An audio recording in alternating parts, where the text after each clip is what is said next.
WFYI podcast brought to you by Bloomington, Indiana, an American college town offering food and drink, college sports, outdoor activities, live music, cool art, and good times daily. Everyone is welcome in Bloomington. More information at visitbloomington.com. This is WFYI News Now. It's April 9th, and I'm Abriana Herron. On today's show, over 1,000 housing discrimination complaints were filed in Indiana over the last 5 years. A change in state law that means more students with disabilities will graduate from high school. And we've got a feature on 6 GOP candidates vying to be the party's candidate for governor in this year's election. The campaign actually began nearly 3 years ago when Fort Wayne businessman Eric Daudelin launched his bid. Since then, he's been raising money, key in the most expensive primary in state history, and unveiling detailed policy plans. Those stories coming up. But first, the Boilermakers' historic season came to an end Monday night. Purdue was toppled by the defending NCAA men's basketball champions, the University of Connecticut Huskies, who now have back-to-back national titles. WFYI's Eric Weddle joined thousands of Purdue students for a watch party at Mackey Arena. It wasn't what anyone here wanted to happen. It is a UConn coronation. The Huskies make history. Students quietly streamed out of Mackey Arena, the Boilermakers' home turf. One of them, senior Jada Coleman of Indianapolis, really wanted to see a historic win. I'm proud of the Boilers. I'm really grateful that we had this opportunity. I know we haven't, been here in this position since 1969, so it's still a great opportunity to witness. In the end, it was all about points, says student Joseph Dunn of Randolph, New Jersey. Ultimately, when you have the risk of the three-point shot, but you have them able to take that risk more often, they're just going to get racking up points. That was the deficit. So that's my input anyway. I'm Eric Weddle.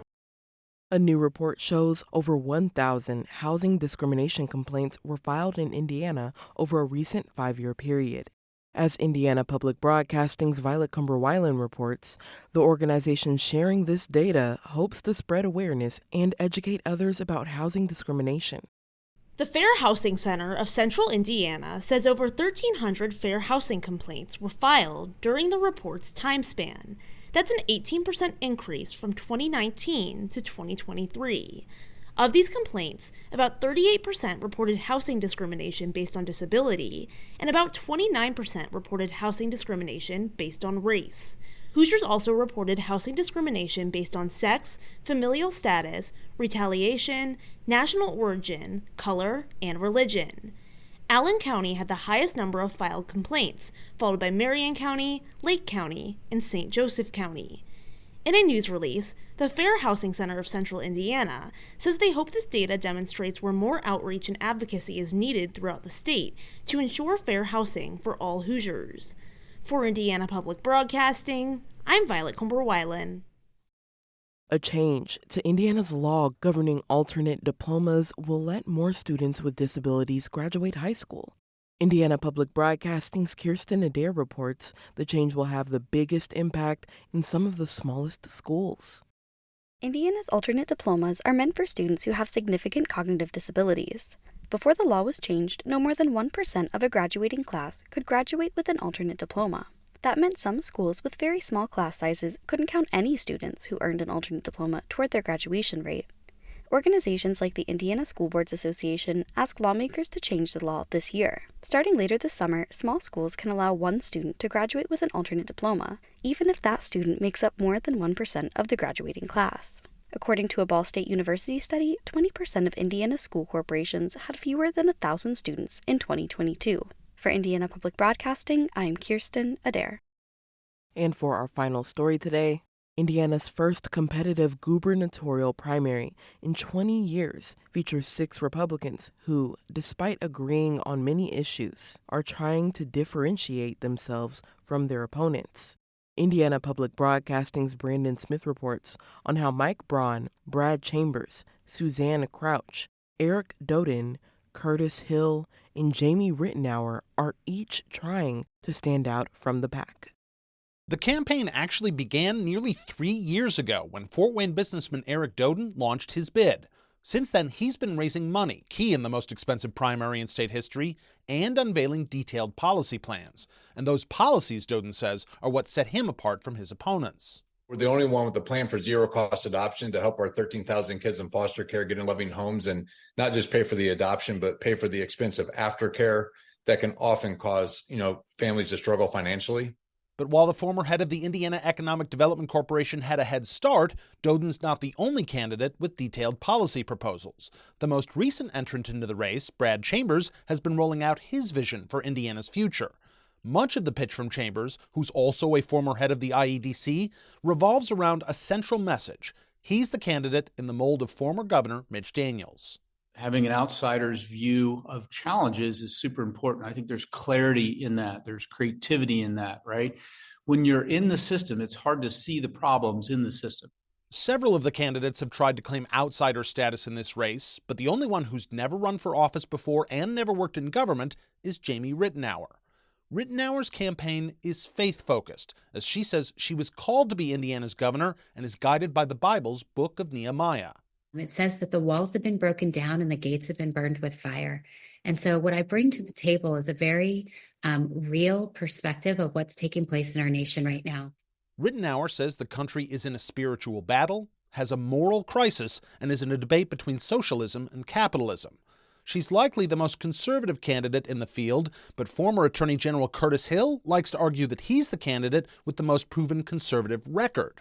He particularly highlights his fight against many of current Governor Eric Holcomb's COVID-19 pandemic restrictions. Folks have really become awakened to the idea that the status quo can be very dangerous if you don't pay attention to the world around you. So I think freedom and maintaining our freedom and our ability to do what we want to do is really first and foremost in the mind of Hoosiers. The candidate who arguably represents that status quo most is Suzanne Crouch, who's been Holcomb's lieutenant governor for more than 7 years. She's tried to distance herself a bit from the administration she's served in, saying she would have done things very differently under COVID. But her pitch to voters is also rooted in her longtime government service. And what sets me apart from the opponents that I'm running against is I am the only one that is proposing a tax cut for Hoosiers by eliminating Indiana's state income tax.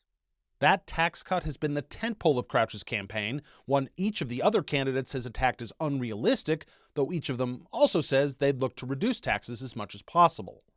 The only candidate without any detailed policy proposals is also largely considered the frontrunner, Mike Braun. For someone who's spent more than a decade in elected office, from school board to state legislator to U.S. senator, Braun fashions himself an outsider in the mold of former President Donald Trump, who's endorsed him in the race.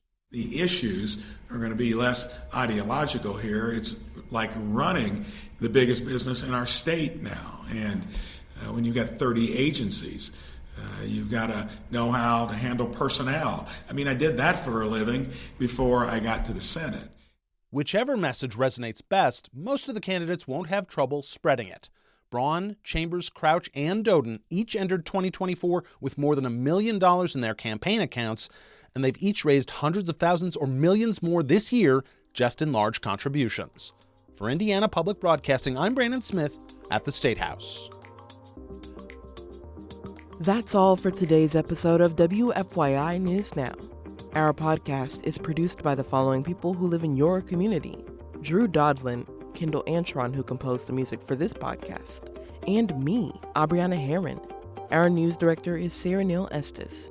If you like today's episode, remember to subscribe and share, and follow WFYI on Instagram, Facebook, and YouTube to check in on our newsroom throughout the day. Thanks for listening. We'll be back tomorrow.